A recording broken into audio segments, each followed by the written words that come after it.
Very much, Ngugi.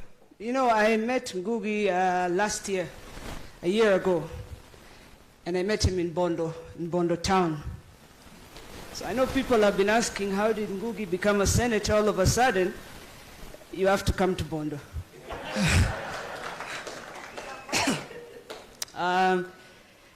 Dad, I know you don't like protocols, so today I'll just call you Baba. My name is Winnie Imgada Koth Juma Neema Odinga, but you can call me Kazi. Or in Kijanua they call me Chogo, which is Kitinda Mimba. Baba, nimesikia watu wakisema ati hawezi bonga Sheng. That we've been treating in Sheng na Baba hawezi bonga Sheng. But hii ni msee wa Kanairo. Hii ni msee wa Nairobi. Yeah? Wale wengine ni wa Kukamu. Yeah? Hakukuja hapa na gari ya matanga ama barua ya chief. Yeah? So wale wengine Nairobi kuna wenyewe. Wale wengine wanaweza kutuuzia kuku ama something like that, but Nairobi ni yetu. I was asked to speak about my father, to tell a story that can bring out who he is as a person.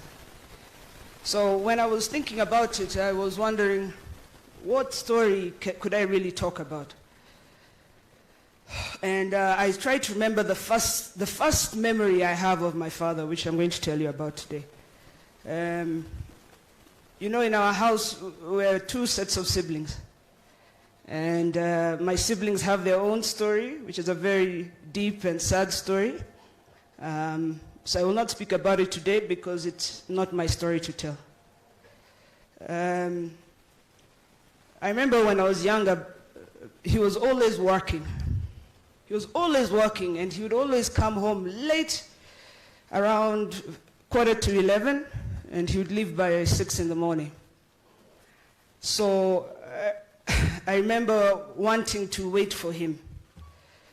And Mama would have told me to go to bed at 9 o'clock. And those days I used to share a room with my brother and my sister.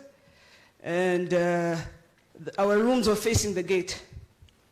So when the car would come, I would get out of bed and I would rush downstairs and open the door. But the key used to be put so high up. So I used to take a broom and hit the key until Mama tied for me a rope where I could reach the key.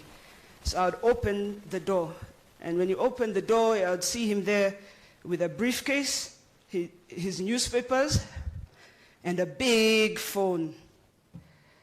And when you'd see me, he would get so excited. He used to pick me up, he'd put me on his shoulders, and we would go around the sitting room, and he used to sing this nursery rhyme.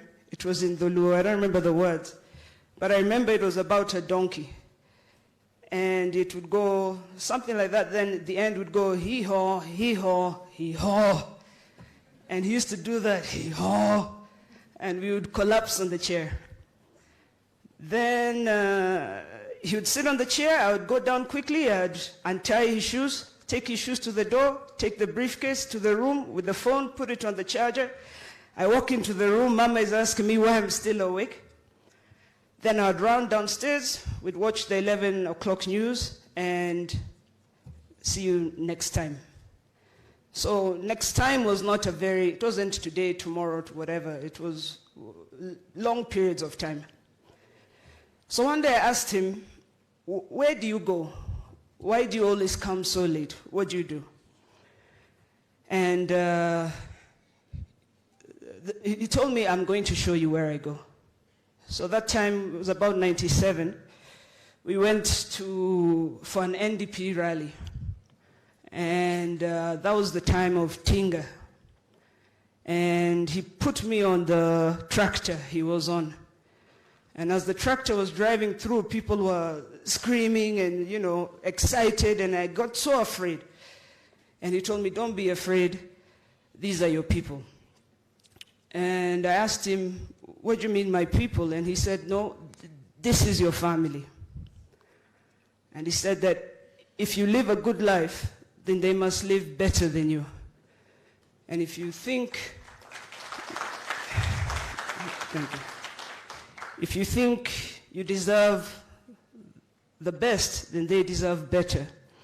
And if you walk around thinking you deserve the world, then you must give them the universe. And that story really has always stuck with me. Because it finally made sense where he was, where he's been going, and it really brought out the issue that he's a fighter. So I hope that tells you what sort of person this is. He's a fighter. If you want something, you have to fight for it. You know, I see young people complaining today about Kenya, but Kenya cannot be better if we do not fight for it. There's nobody who's going to make Kenya better for you. We're the ones to fight for it. So next year in 2022, there's going to be two outcomes. Either something very good will happen, or something terribly bad will happen. And so you have to get up and fight against those forces. In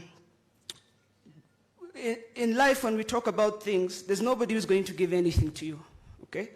Even if somebody comes to the church and gives you 10 million, that doesn't make you a millionaire, all right? We have to get up and we have to fight for it. There are things we want. We want jobs. Baba tunataka wera. We want jobs, real jobs, sustainable jobs. And that won't come for us sitting in the house. So sometimes naona huyu msee akifight and I'm wondering why doesn't he just stay at home with us?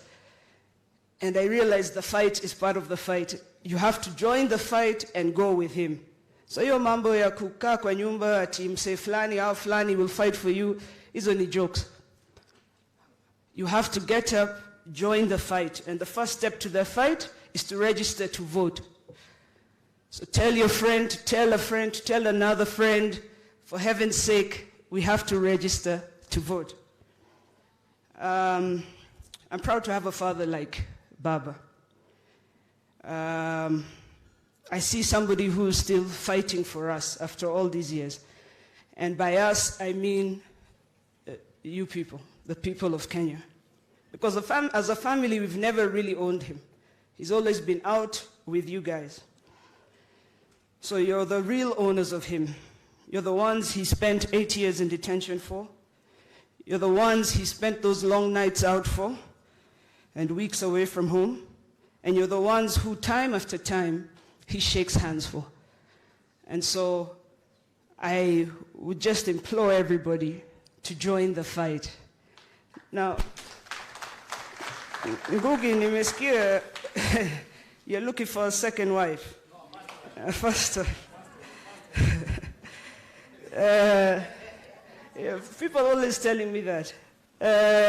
Tell them that I said Winnie Odinga will get married in 2022 on the lawns of State House. So, and you're all invited. So if you want that to happen, go register to vote. Thank you very much.